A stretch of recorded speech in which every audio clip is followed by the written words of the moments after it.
restaurant CEO, don't even get me started on their commercials and their great food. He stands out as a guy who's not standing for any candidate thus far. He has not endorsed anyone, and his endorsement is sort of coveted by politicians who like that seal of corporate approval, if you will. But you and I were speaking briefly during the break, and very good to have you, Andy. Good to be here, Neil. You haven't settled on someone. Why not? No, it's very hard to decide. Marco Rubio is a friend. I like Marco a lot. It's terrible what's happened to him in this campaign, What I think. happened? What happened? Well, I think it was the Gang of Eight plus what Chris Christie did, and I think those things combined have made him look maybe too youthful in the debates. So I think it hasn't served him well, and he's a much better candidate. It looked like the entire establishment, such an overused phrase, but piled onto him, and that actually hurt him.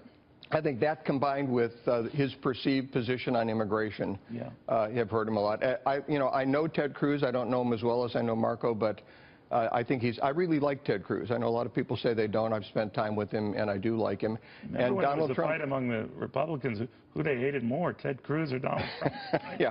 Well, I think they've made that decision. But as I've said on your show before, if Donald Trump's the nominee, I'll support him. So I want to get a little more feel for where the field is, and as I said, this has been a very, very difficult election for me. It was easy the last two times with Mitt running. I knew exactly what I wanted to do. This has been a lot tougher. We're talking about Mitt, and we were talking during the break here that he would not back Donald Trump if he were the nominee. He would actually seek out another candidate, a third-party candidate over him. He hates him that much. What's the deal? Mitt is probably one of the most decent, honorable men that I've ever met. He's really just a good guy. And when he feels something in his heart, and you could hear it in the Salt Lake City speech, you could really feel that this was what he felt and what he believed. When he was here where you are talking to me about it, he knew there was no political upside for him doing it, that people would call him all sorts of things, and they did. But I think it was a religious kind of a thing with him, right? Yeah, after the speech, I got an email from him where he said it had to be said.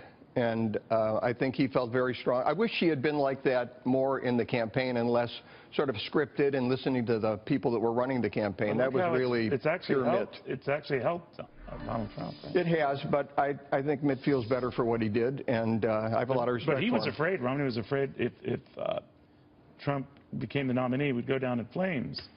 There are indications that some Democrats have that he could be like a Reagan phenomenon, right? Grab Democrats as affected independents and pile up big numbers. Well, the U.S. Census Bureau had some numbers out where 4 million working-class whites did not vote in 2012 that voted in 2008.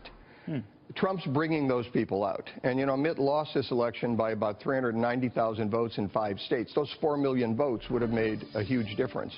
And those people will come out and vote this time. Now, whether Trump can hang on to the establishment traditional Republicans, that's still the question. But he's been amazing so far. I have to say he's just been an amazing guy. What kind of president do you think he'd be? I don't know, and I don't know him personally.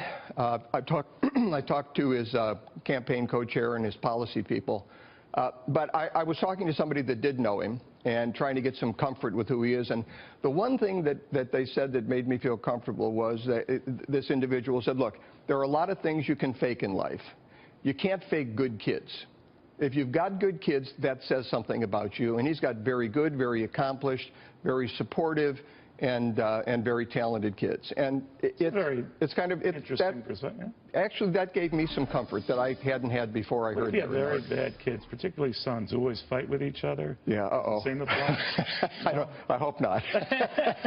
So, in other words, you would support whoever ultimately becomes that nominee, Donald Trump, anyone else? I can't support a big government socialist, and I think we have 2 big government socialists running on the Democratic side. So our country needs to go away from that, not towards it, and I think both of them would draw us further in, and that would be bad for the American people. Andy Puzder, thank you very much. Thank you, Neil.